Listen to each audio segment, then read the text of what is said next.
Turning to the Vatican, where Pope Francis reportedly had a good night in the hospital, even as he remains in critical condition.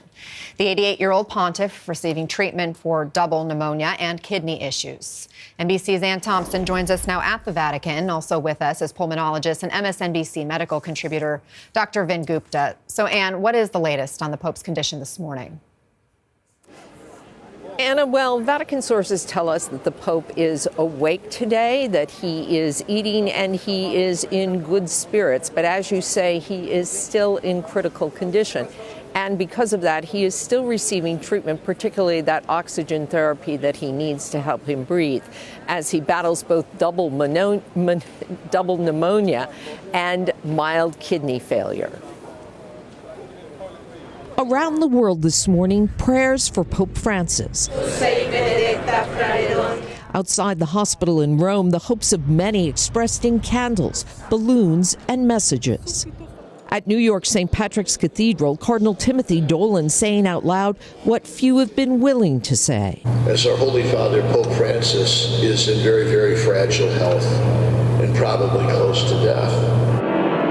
Dolan did not say where he got his information, but later told reporters he hoped Francis would recover.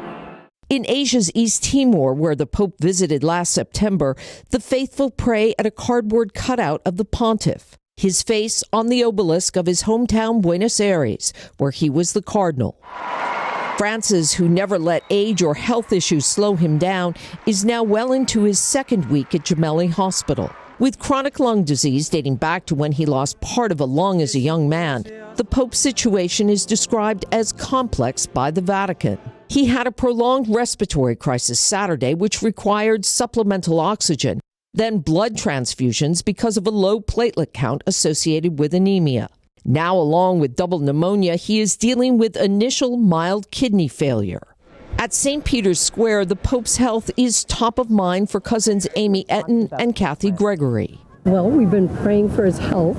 We do hope he recovers, and every time we walk into a church, that's what we're praying for. I love this Pope. I feel like he's really moved the church forward. Michigan's Joe Matrice prayed for the Pope at Mass. He's a very good man. He has a good heart.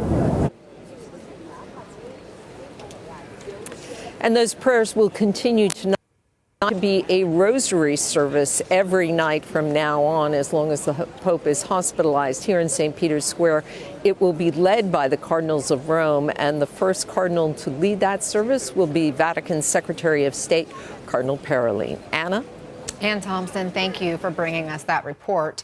Dr. Gupta, Pope Francis, we know, is still on oxygen, but reportedly alert. He's able to eat after a peaceful night. What do these few details tell you?